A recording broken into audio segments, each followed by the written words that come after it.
नमस्कार, मैं Subhash Chandra, assistant professor geography, government college Balsamand. आज का हमारा अध्याय रहेगा पेंक का अपवर्तन चक्र सिद्धांत, cycle of erosion by Walter Penck. Walter Penck ने अपने सिद्धांत का प्रतिपादन सन 1924 में किया। यह सिद्धांत डेविस के अपवर्तन चक्र सिद्धांत के ठीक 25 साल के बाद में दिया गया। वाल्टर पेंक जर्मन के महान भूवैज्ञानिक थे जो डेविस के सबसे बड़े आलोचक रहे। उन्होंने अपने सिद्धांत का प्रतिपादन अपनी प्रसिद्ध पुस्तक मॉर्फोलॉजिकल एनालिसिस ऑफ लैंडफॉर्म्स में किया। पेंक के अनुसार स्थलखंड पर उत्थान एवं अपवर्तन साथ साथ चलते हैं, जबकि डेविस के अनुसार उत्थान समाप्त होने के बाद अपवर्तन शुरू होता है।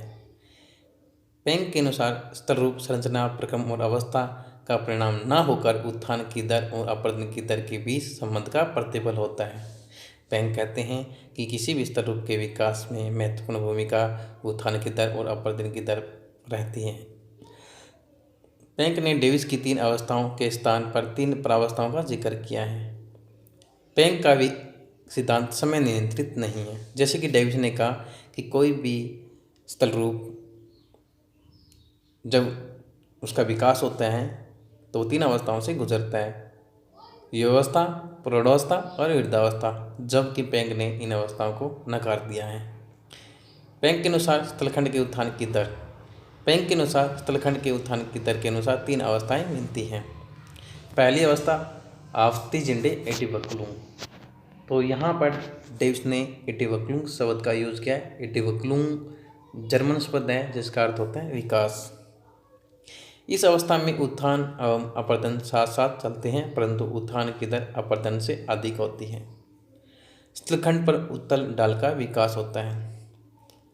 वाल्टर पेंक की प्रसिद्ध पुस्तक morphological analysis of landforms, professor doctor Walter Penck. दूसरी अवस्था ग्लिक फार्मिंग एटिवक्लुंग। इस अवस्था में उत्थान एवं अपवर्तन प्रक्रिया समान दर से होती है। वास्तविक अपवर्तन के कारण सरलरेखीय डाल का निर्माण होता है। तीसरी अवस्था आफ्तिजिंडे एटिवक्लुंग।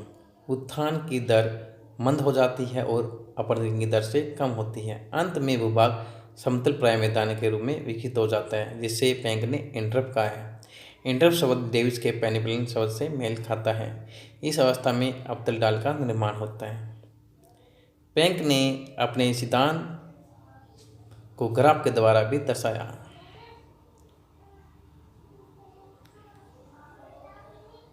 तो इस प्रकार से हैं।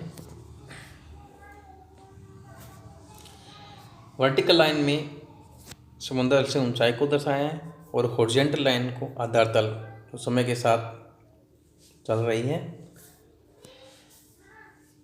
पहली अवस्था के अंदर उन्होंने प्राइमा रूप शब्द का यूज किया है और प्राइमा रूप का अर्थ होता है कि ऐसा धरातल जहाँ पर अपवर्तन चक्र की शुरुआत होती है। इस अवस्था में उत्थान अपवर्तन से अधिक होता है। दूसरी अवस्था, इस अवस्था में भी उत्थान की दर अपवर्तन की दर से तेज होती है और भूखंड उठित होता रहता है। तीसरी अवस्था के अंदर उत्थान और अपवर्तन की दर में समानता आ जाती है। यूसी और एलसी समांतर चलते हैं। इसमें चले हैं समांतर चलते हैं। यूसी का अर्थ होता है अपर कर्व और एलसी का अर्थ होता है लोअर कर्व। यूसी मीन्स पहाड़ियों का शिखर और एलसी मीन्स घाटियाँ।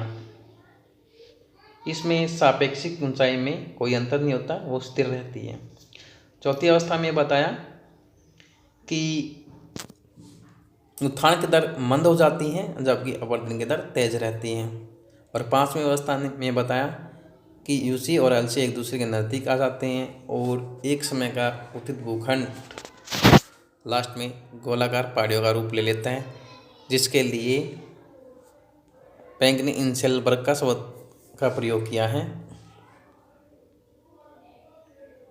अब हम जान लेते हैं इनकी दशाओं को। प्रथम दशा जो हमने बताया कि इस दशा में अपवर्तन एवं उत्थान दोनों साथ साथ चलते हैं, परंतु उत्थान की दर अपवर्तन से अधिक होती है, जिसे स्थलखंड की सामान्य ऊंचाई बढ़ती जाती है। इस दशा में नदियों की घाटियाँ कम गहरी होती हैं। द्वितीय दशा, इस दशा में अभी भी उत्थान की दर तेज होती है, परंतु अपरदन दर में भी तेजी आ जाती है, लेकिन अभी भी उत्थान की दर अपरदन की दर से अधिक होती है। नदियों की घाटियाँ इस अवस्था में गहरी होनी शुरू हो जाती है। तीसरी अवस्था, इस अवस्था में उत्थान की दर एवं अपरदन की दर में समानता होती है, जिसे स्थलखंड में स्थिरता मिलती है। चौथी अवस्था, इस अवस्था में उत्थान की दर कम हो जाती है और अपरदन की दर जारी रहती है। उत्थान की दर अपरदन की दर से कम होती है। इस अवस्था में नदियाँ अपनी घाटियों को गहरा करती हैं।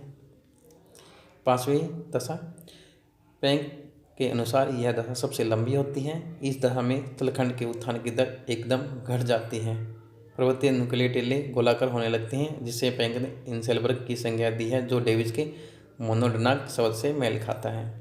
नदियों के कटाव की क्षमता घट जाती है और स्थलखंड समतलप्राय मैदान के रूप में बदल जाता है, जिसे पेंग ने इंटरप कहा है। इंटरप डेविस के पेनेन शब्द के साथ मेल खाता है। अब हम जान लेते हैं इसकी आलोचना को। पेंग के सिद्धांत को डेविस की जितनी मान्यता नहीं मिली। ध्रुव जर्मन भाषा में प्रकाशन था अंग्रेजी अनुवादकों द्वारा गलत व्याख्या के कारण इसका प्रचार बहुत कम हो सका।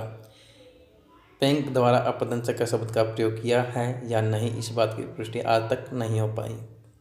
उत्थान व अपतन की दर के बीच की जो संबंध है वो सही व्याख्या नहीं कर पाए। कभी वो इसको तीव्र गति में बताते हैं, तो कभी इसको मंद गति में, तो कभी इनके बीच में समानता। ऐसा कैसे हो सकता है? इस प्रकार से अनेक विद्वानों ने वाल्टर पेंग के सिद्धांत की कटु आलोचना की है। धन्यवाद। जय हिंद।